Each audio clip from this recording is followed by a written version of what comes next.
Hello. I'm going to quickly explain how to do this assessment, and hopefully that'll make it so that you'll submit the right answers, or the answers that are not confused. So in this assessment, you're going to use the reading on the traits of invasive species to write one or two sentences about how each of the characteristics listed below may or may not contribute to a plant becoming invasive or to an animal becoming invasive. Okay, so let's go back to the reading. You just did this reading in the last activity where you read about characteristics of non-native plants and animals, what makes them be more invasive because they have these characteristics. So now you are going to use that information in this assessment. So, can disperse seeds widely. Is that a characteristic that an invasive species would benefit from having? Is this a characteristic that would make something more invasive, being able to spread quickly, being able to disperse its seeds widely by wind? So if it is, you put yes, and then you explain why. Okay, makes only a few seeds at a time. So if a plant can only make a few seeds at a time, would that be a characteristic that would help it be invasive?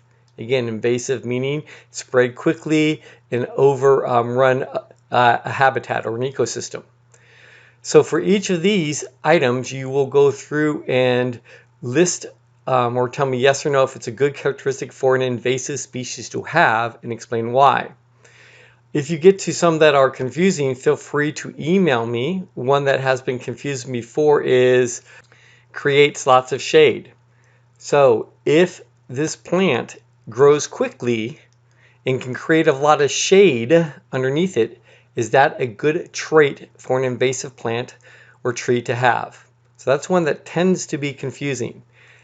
On the second page, you're going to do the same thing, but you're doing it for an animal becoming more invasive, right? So the one that tends to be confusing with this one is tolerates humans. So if an animal can tolerate us, because we are everywhere, if that animal can tolerate us, would that be a good characteristic for an invasive animal to have, one that can spread quickly, being able to tolerate humans? So hopefully that will explain things. If you have any further questions, please contact me by email. We can set up an appointment to talk. And the final thing you're going to do is discuss one way an invasive species would affect an ecosystem like a grassland. So make sure you do it at the end, and then you'll submit those answers.